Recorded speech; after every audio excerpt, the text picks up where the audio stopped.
बढ़िया से पढ़ाई लिखाई हो, अच्छा से कंपटीशन की तैयारी करें और झारखंड की नामधारी परीक्षाओं में बैठे। आज आपको मालूम है सीजीएल के साथ क्या हुआ? मालूम है आपको क्या हुआ सीजीएल के साथ? पेपर लीक का मामला। आज सीजीएल के साथ क्या हुआ? पेपर लीक का मामला। आप समझ के देखिए, सीजीएल की परीक्षा जिसका इंतजार 2015-16 से किया जा रहा था कि नहीं? 2015-16 से सीजीएल की परीक्षा का इंतजार किया जा रहा था।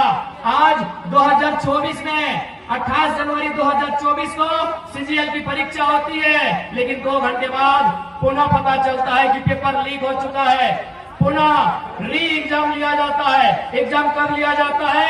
21-22 सितंबर को लिया जाता है। पुनः री एग्जाम में भी पता चल रहा है कि पेपर लीक किया जा चुका है। ऐसे में आप तमाम केवल नौजवान पढ़ने वाले छात्र नहीं, अभिभावक, माताएं, हमारे तमाम अभिभावक, आपको भी गुस्सा आना चाहिए। आपको भी गुस्सा आना चाहिए कि आपने इन सरकारों को क्यों चुना था। आपको मुख्यमंत्री के साथ सुदीप सोनू से सवाल करना चाहिए कि आपको हमने सत्ता में क्यों बैठाया था? सीजीएल का पेपर लीक करने के लिए नहीं बैठाया था। आपको सवाल करना चाहिए। लेकिन आज बहुत दुर्भाग्य की बात है, हम और आप व्यस्त हैं, अपने रोजमर्रा की जिंदगी में व्यस्त हैं। हम अपनी चाय की दुकान में व्यस्त हैं, हम अपने पान की दुकान में व्यस्त हैं, हम अपने दिनचर्या में व्यस्त हैं, हम अपने काम काज में व्यस्त हैं, हम अपने रोजगार में व्यस्त हैं। लेकिन आज यहाँ के राज्य के आपके बच्चों के भविष्य को लाखों रुपए में बेचा जा रहा है और आपके कानों में अगर जू नहीं रेंग रही है तो याद रखिएगा, केवल सरकार दोषी नहीं है, आप और हम दोषी हैं इस राज्य की बर्बादी के लिए। इस बात को याद रखिएगा। और यदि आप आज याद नहीं रखते हैं, आज यदि आप में राजनीतिक सुचिता का संचार नहीं होता है, यदि आज आप में राजनीतिक चेतना जागृत नहीं होती है, तो आने वाली पीढ़ी आपसे सवाल करेगी। आपकी आने वाली पीढ़ी आपसे सवाल करेगी कि आपने क्यों सवाल नहीं किया? जिन लोगों को आपने सत्ता दिया था उन लोगों से सवाल क्यों नहीं किया? कौन जिम्मेदार होगा? सीजीएल की परीक्षा में धांधली का जिम्मेदार कौन होगा? पारा टीचर की जो समस्या है उसका जिम्मेदार कौन होगा? आंगनबाड़ी की सेविका धरने पर बैठी है, उनका जिम्मेदार कौन होगा? पूरे राज्य में लोग धरने पर बैठे हैं। आज ये सवाल उठता है कि अगर पूरे राज्य में लोग धरने पर बैठे हैं, इस राज्य में खुशहाल कौन लोग हैं? ये भी हमारे सोचने का सवाल है। और विशेषकर नौजवान साथियों, आपको बताना चाहेंगे, कभी भी आपका ध्यान उस ओर नहीं गया है। आपका ध्यान कभी उस ओर नहीं गया है। हमारा ध्यान नौकरियों की ओर जाता है। एक बहाली में अगर मान के चलिए जेपीएससी की बहाली आती है, 250 सीट होता है, 325 सीट होता है, 350 सीट होता है। लेकिन आपको मालूम है इस राज्य में इनकम का जगह कहाँ है?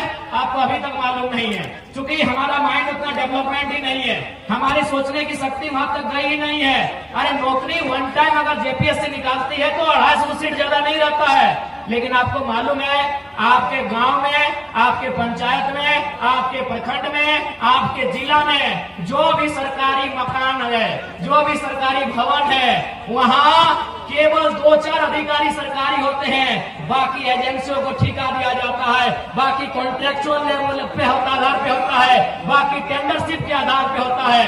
आप जो पंचायत भवन देख रहे हैं, उस पंचायत भवन में जो खिड़की का रंग पेंट करने का जिम्मा एजेंसी को दिया जाता है, बल्ब लगाने का जिम्मा एजेंसी को दिया जाता है, उसमें इलेक्ट्रीशियन से लेकर फिटिंग हर एक काम एजेंसी को दिया जाता है। तो सोच के देखिए झारखंड में कितना एजेंसी काम कर रहा है। अरे नहीं करने से भी 30,000 35,000 एजेंसी झारखंड में काम कर रही है। छोटी बड़ी सब मिला के 30,000 से 35,000 एजेंसियां काम कर रही है। एक एजेंसी का टेंडर करोड़ों में होता है। आप उन एजेंसियों का लिस्ट निकालिएगा, 1% झारखंड के लोग नहीं है। आप केवल नौकरी देखते हैं कि बहाली कै गो निकल रहा है पुलिस का। आप इतने इस भीड़ में कै गो कॉन्ट्रैक्टर है, इस भीड़ में कै गो एजेंसी के ऑनर है। आपकी जानकारी के लिए बता दें, आपके बगल में कोई सरकारी स्कूल होगा, हाई स्कूल होगा या +2 होगा, वहाँ का प्रिंसिपल सरकारी है, वहाँ का फिजिक्स का टीचर सरकारी है, वहाँ के केमिस्ट्री का टीचर सरकारी है। लेकिन आपको जानकारी होना चाहिए IT, TT और स्पोर्ट टीचर सरकारी नहीं है। IT का टीचर सरकारी नहीं है, टीटी का टीचर सरकारी नहीं है, स्पोर्ट टीचर सरकारी नहीं है। और आपको यह भी जानकारी होना चाहिए कि आईटी और टीटी का टीचर एग्जाम लिख के नहीं आते हैं, एजेंसी के थ्रू आते हैं। वो एजेंसी भी आपकी नहीं है, वो टीचर भी आपका नहीं है। आज तक झारखंड का ध्यान गया ही नहीं है। झारखंड के नौजवान नौकरी के, ठीक है नौकरी अच्छी बात है, हमारी भी पहली प्राथमिकता नौकरी होती है, लेकिन आप एजेंसी को भूल रहे हैं, आप टेंडरशिप को भूल रहे हैं, आप ठेकेदारी को भूल रहे हैं। अरे पैसा वहां है। वीडियो की तनख्वाह क्या है? वीडियो की तनख्वाह आज के डेट में क्या है? 50,000, 1 लाख है। चलिए 1 लाख मानते हैं, चलिए मान लेते हैं बढ़िया पदाधिकारी की तनख्वाह 1 लाख है, तो 12 महीना में 12 लाख, यानी 1 साल का 12 लाख। वो नौकरी कितना करेगा? 30 साल। कितना? 30 साल। 12 को 30 से गुना करिए, 3.6 करोड़। क्या कैलकुलेशन सही है? 3.6 यानी 3.6 करोड़। यानी एक वीडियो, एक बढ़िया साल में कितना पैसा कमा रहा है? 3.6 करोड़। आपको जानकारी होना चाहिए, एक छोटा एजेंसी करोड़ों का बजट एक बार में, हमको लगता है एक बार जब वो लेती है करोड़ रुपए बचत कर लेती है। आज तक किसी लीडर ने आपको इस ओर लेके नहीं गए हैं, कोई लीडर नहीं, किसी को मतलब नहीं है। आप कहीं चले जाइए, आप अस्पताल में चले जाइए, स्वास्थ्य केंद्रों में, डॉक्टर सरकारी हो सकता है, डॉक्टर सरकारी हो सकता है, वॉचमैन सरकारी नहीं है, जो गार्ड है वो सरकारी नहीं है, जो सफाई कर्मी है वो सरकारी नहीं है। वो कहां से आते हैं? परीक्षा लिख के नहीं आते हैं, वो एजेंसी के माध्यम से आते हैं, ठेकेदारी के माध्यम से आते हैं, कॉन्ट्रैक्ट बेसिस पे आते हैं। अरे वहां आपका ध्यान गया ही नहीं है। इसलिए आज लोग मुझसे क्यों चिढ़ते हैं मालूम है? क्यों ये लोग, इनके रातों के सपनों में हम आते हैं, क्योंकि ये बोलते हैं घरों में कि ये लड़का लीडर नहीं टीचर ज्यादा है, ये पढ़ाता है,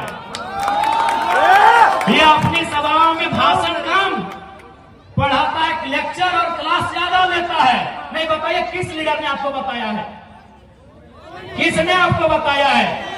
झारखंड में, ये तो आपके इधर की बात मैं कर रहा हूं। चलिए कोयलियरी की चक्कर लगाइए, जहां कोयला खोला जाता है, वहां की कंपनियों का नाम है संजय उद्योग, खेमका, आनंदिता, त्रिवेणी, मैंने ऐसे लगभग सैकड़ों कंपनियां हैं जो कोयला खोदने का काम करती है। वो कहाँ की है? हैदराबाद की है, इलाहाबाद की है, पटना की है, कलकत्ता की है, गुजरात की है, महाराष्ट्र की है, चेन्नई की है। आपके गिरिडीह और रांची की एक भी नहीं। इसलिए यदि हम लोग सरकार में आते हैं तो सरकारी नौकरी तो छोड़िए, एजेंसियों में भी 75% झारखंड के लोगों को प्रमोट करेंगे। झारखंड के लोगों को 75% प्रमोट करेंगे। और आपको मालूम है सरकार क्या चीज है, आपको मालूम है। उसके बाद चूंकि ये लोग ये तर्क देते हैं कि भारत के संविधान में कहीं इस बात का जिक्र नहीं है कि हम किसी को जाति के आधार पे, धर्म के आधार पे उनको नौकरियों में आने से रोके। सही बात है। भारतीय संविधान आर्टिकल 15 और 16 को पढ़िएगा, उस आर्टिकल में कहीं इस बात का जिक्र नहीं है। वहां क्या लिखा है कि हम किसी को धर्म, जाति, लिंग, मूल स्थान, जन्म स्थान इत्यादि के आधार पर भेदभाव नहीं कर सकते हैं। लेकिन ध्यान रखिएगा, वहां भाषा का जिक्र कहीं नहीं, हम भाषा के आधार पर रोकेंगे।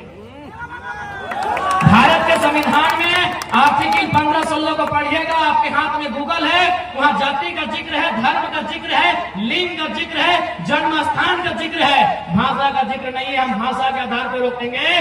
गिरिडीह में परीक्षा गिरिडीह की भाषा के आधार पर लेंगे।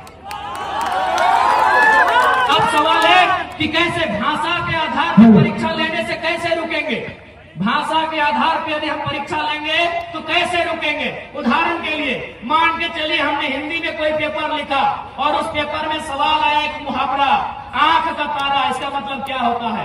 आग बबूला होना, इसका मतलब क्या होता है? कमर कसना, इसका मतलब क्या होता है? तो आपके साथ साथ आधा भारत के लोग इसका उत्तर जानते हैं कि आंख का तारा मतलब होता है बहुत प्यारा, कमर कसना का मतलब होता है तैयार होना, आग बबूला का मतलब होता है गुस्सा होना, क्रोधित होना। आधा भारत इसका उत्तर जानता है। लेकिन इसी सवाल को अगर हम अपनी भाषा में, झारखंड की क्षेत्रीय भाषा में पूछेंगे कि पखल करे हाथ करे करे झांक की लगेगा कि पखल करे हाथ करे करे झांक एक माने की लगे बुझाओ के बुझता है कि हाथ से छूटल माछ और बांधे गड़ल कांच भूर भूर ना तवाय क्या बुझता है। यानी अगर गवर्नमेंट के पास दिमाग हो तो ये फॉर्म भी ले लेंगे और वे रुक भी जाएंगे, लेकिन ना इनके पास दिमाग है और ना दिल है, इसीलिए पत्थर दिल होके झारखंड की नौकरियों को बेच रहे हैं।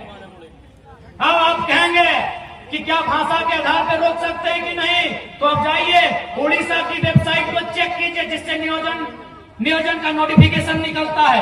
आप पश्चिम बंगाल की वेबसाइट को चेक कीजिए जहां से नियोजन का नोटिफिकेशन निकलता है। आप तमिलनाडु के वेबसाइट को चेक कीजिए, आंध्र प्रदेश के वेबसाइट को चेक कीजिए जहां से नियोजन का नोटिफिकेशन आता है। वहां साफ साफ लिखा है उड़िया भाषा का जानकारी है तो भरिए, नहीं तो घरे भीतरे रहिए। लेकिन झारखंड क्या है?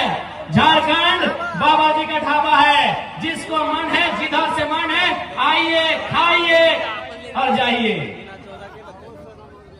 इसलिए आज जो लोग सत्ता में बैठे हैं उन्होंने अपनी राजनीतिक सूचिता का अंत कर लिया है, उन्होंने अपनी राजनीतिक दूरदर्शिता का अंत कर लिया है, उन्होंने अपनी राजनीतिक नैतिकता का अंत कर लिया है। और नहीं तो आज बार बार परीक्षा लीक नहीं होता, बार बार छात्र सड़कों पे नहीं आते। आज हमारे नौजवान ऐसा लग रहा है बिरसा मुंडा के राज्य में, शहीद निर्मल महतो के राज्य में हक नहीं, अधिकार नहीं, सरकार से अपना भीख मांग रहे हैं, ऐसा प्रतीत हो रहा है।